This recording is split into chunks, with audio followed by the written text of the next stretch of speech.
नमस्कार, मैं कमलेश कबीर आपका एक बार फिर स्वागत करता हूं इस नए एपिसोड में। इस वक्त आंदोलन का दौर था, आंदोलन खत्म हुआ है, उसी की चर्चा चल रही है। तो ऐसे में थोड़ा सा मेहनत की और कुछ आंकड़े ऐसे निकल कर आए कि आखिर इस देश में आंदोलन ने क्या दिया, जनता को क्या मिला।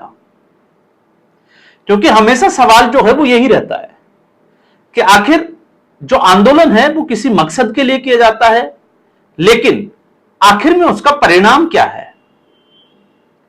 तो मैं 2000 से पहले की बात तो करूंगा नहीं, क्योंकि उससे पहले की बात मैं इसलिए नहीं करूंगा क्योंकि उस वक्त हमारी राजनीतिक समझ उतनी नहीं थी। लेकिन इस देश में अगर आप देखोगे आंदोलनों की पृष्ठभूमि, तो पहले हम आजादी के पहले की बात करते हैं, कांग्रेस पार्टी की। तो कांग्रेस पार्टी ने इससे जुड़े हुए जो भी लोग थे, चाहे वो महात्मा गांधी हो, जवाहरलाल नेहरू हो या कोई भी व्यक्ति हो, अब सवाल यह है कि इससे देश को क्या मिला। तो अभी यह पढ़ाया गया कि इससे देश को आजादी मिली। अब देश को अगर आंदोलन से, अहिंसक आंदोलन से, मैं यहां पर यह कह रहा हूं क्योंकि अहिंसा की आड़ में बड़े खेल खेले गए, क्या वाकई में आजादी मिल सकती है? और अगर ऐसा है तो फिर अहिंसक जो आंदोलन होते हैं, जो सरकार से मांगे होती है, तो सरकार उनको पूरी क्यों नहीं करती?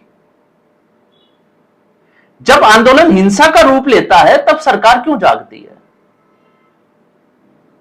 तो आपने उसमें हमें यह पढ़ाया गया इतिहास में कि अहिंसा की वजह से इस देश को आजादी मिली और हीरो बना दिया गया महात्मा गांधी, पंडित नेहरू को।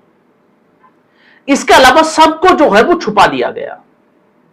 क्यों छुपाया, किस लिए छुपाया? क्योंकि बाकी लोग कहीं ना कहीं हिंसा से जुड़े हुए थे, और हिंसा से जुड़े हुए लोगों में चाहे वो वीर सावरकर हो, क्योंकि उनके ऊपर हत्या के आरोप थे अंग्रेजों के, इसके अलावा भगत सिंह, राजगुरु, सुखदेव हो, चंद्रशेखर आजाद हो, सुभाष चंद्र बोस हो, इन सब को पर्दे के पीछे कर दिया। क्योंकि अगर यह पढ़ाया जाएगा कि हिंसा से आजादी मिलती है तो फिर महात्मा गांधी गौण हो जाते हैं। अब महात्मा गांधी किस तरीके की राजनीति करते थे आपने देखा। उनको अंग्रेज जब पकड़ अरेस्ट भी करते थे तो पुणे में एक कोई, अगर आप में से कोई जाता हो तो आगा खा पैलेस एक बार देख के आए। आप सोचोगे कि ऐसा जो है वो, ऐसी हिरासत सबको मिले। अब पंडित नेहरू, उनके बारे में भी जो है वो यही पढ़ाया जाता है, लेकिन कभी इतिहास के पन्नों में यह नहीं पढ़ाया गया कि माउंटबेटन की पत्नी एडविना के साथ उनके संबंध कैसे थे। और बिना, क्योंकि देश जो है वो पहले ही 1945 में इसकी घोषणा कर दी गई थी और देश आजाद हुआ 1947 में, तो मनोनीत जो है वो प्रधानमंत्री बनाया गया। किस तरीके से बनाया गया? और मैं ये बात क्यों कर रहा हूं, क्योंकि मैं इसके बाद आगे भी आऊंगा। फिर आगे 1967 में आप आ जाइए। 1967 में कांग्रेस का एक दौर था जिसमें इंदिरा गांधी का जो है वो एक तरीके से राजनीतिक उभार चल रहा था कि जवाहरलाल नेहरू के बाद में कौन। तो एक आंदोलन हुआ पश्चिम बंगाल के नक्सलबाड़ी से, और उस आंदोलन ने सारी हदें पार कर दी, क्योंकि उस आंदोलन ने एक राजनीतिक पार्टी दी, कानू सान्याल, और एक दूसरा राजू मजूमदार, आपको पता ही होगा। और उसके बाद में लेफ्ट पार्टियां, सीपीआईएम, वो सारी चीजें। तो उस आंदोलन ने इस देश को दो चीजें दी, एक नक्सलवाद दिया, और सिर्फ यह पढ़ाया गया कि पुलिस की दरिंदगी की वजह से, सरकार की दरिंदगी की वजह से शस्त्र उठाने पड़ते हैं। लेकिन हकीकत यह थी कि वो लुटेरे थे, वो लूटते थे। तो नक्सलवाद देखते ही देखते 200 जिलों में फैल गया। फिर आता है जेपी आंदोलन। तो जेपी आंदोलन से हमें कौन से नेता मिले? तो जेपी आंदोलन से हमें लालू प्रसाद यादव मिला, मुलायम सिंह यादव मिला। ऐसे कुछ नेता थे जो जेपी आंदोलन से निकल कर आए। लालकृष्ण आडवाणी भी जो है वो आप कह सकते हो। तो क्या मिला इससे?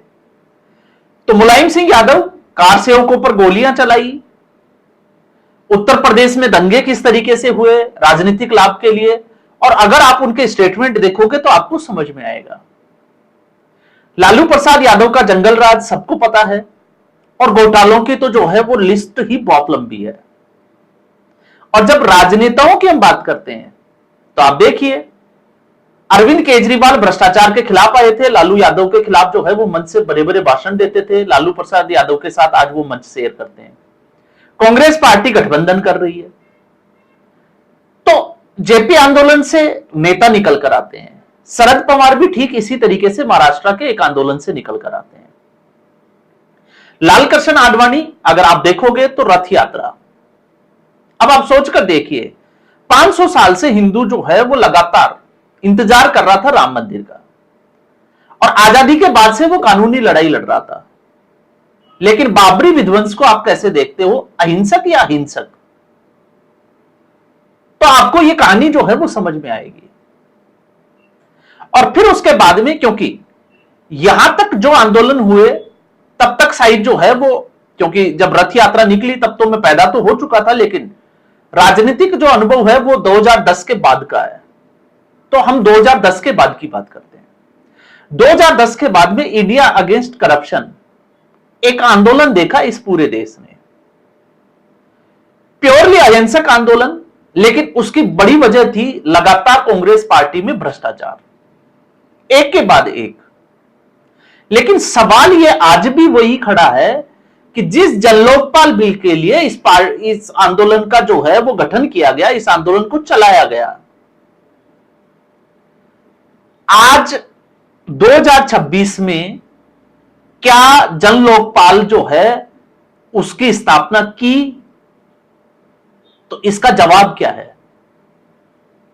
और फिर उस अन्ना हजारे ने इस देश को एक ऐसी बीमारी दी कि कैसे लोगों को ठगा जाए, और उस पार्टी का जन्म हुआ आम आदमी पार्टी। बहुत बार हम जिक्र कर चुके हैं, लेकिन वो आम आदमी पार्टी, वो अरविंद केजरीवाल खुद जो है वो लोकपाल जो है उसका एक तरीके से, जिस तरीके से गठन करना चाहिए था, क्या दिल्ली में कर पाया? क्या जिस सीएजी की रिपोर्ट के सारे अरविंद केजरीवाल सत्ता में आया, क्या उसको अरविंद केजरीवाल ने विधानसभा में टेबल की? तो नहीं की। और भ्रष्टाचार का कहना ही क्या, तो वो एक पूरा देश ने देखा। उसके बाद में आते हैं हम आगे के आंदोलन। 2015 का पाटीदार आंदोलन याद करिए, क्योंकि उसमें तो 21 या 23 साल का एक युवा लीड कर रहा था, हार्दिक पटेल। और हार्दिक पटेल का अगर आप देखोगे कि वो कैसा था, उसका व्यवहार कैसा, चरित्र कैसा, तो आप सर्च करो कि उसके जो है वो एक बड़ा स्कैंडल जो है वो बाहर आया था। तो उस पृष्ठभूमि के जो एक लड़का जो इस आंदोलन को लीड करता है, और आंदोलन को लीड करते करते इसको हिंसक रूप देता है, और 14 लोगों की मौत हो जाती है। अब सवाल यह है कि उन 14 लोगों की मौत के लिए जिम्मेवार कौन है, और इस आंदोलन से क्या मिला? क्योंकि पाटीदार आंदोलन तो ओबीसी में आरक्षण की मांग कर रहे थे, और इसमें चलते चलते हार्दिक पटेल को क्या मिला? क्योंकि हार्दिक पटेल एक नेता बनकर आए, कांग्रेस पार्टी ने टिकट दिया, और आज वही हार्दिक पटेल जिस भारतीय जनता पार्टी के खिलाफ जो है वो आंदोलन कर रहे थे, आज वो भारतीय जनता पार्टी के एमएलए हैं। एक बेहुदा, जिसको आप कहें कि चरित्रहीन व्यक्ति, 14 मौतों का जिम्मेवार हिंसक आंदोलन का जो है वो आप कह सकते हो मास्टरमाइंड, पहले कांग्रेस और आज भारतीय जनता पार्टी।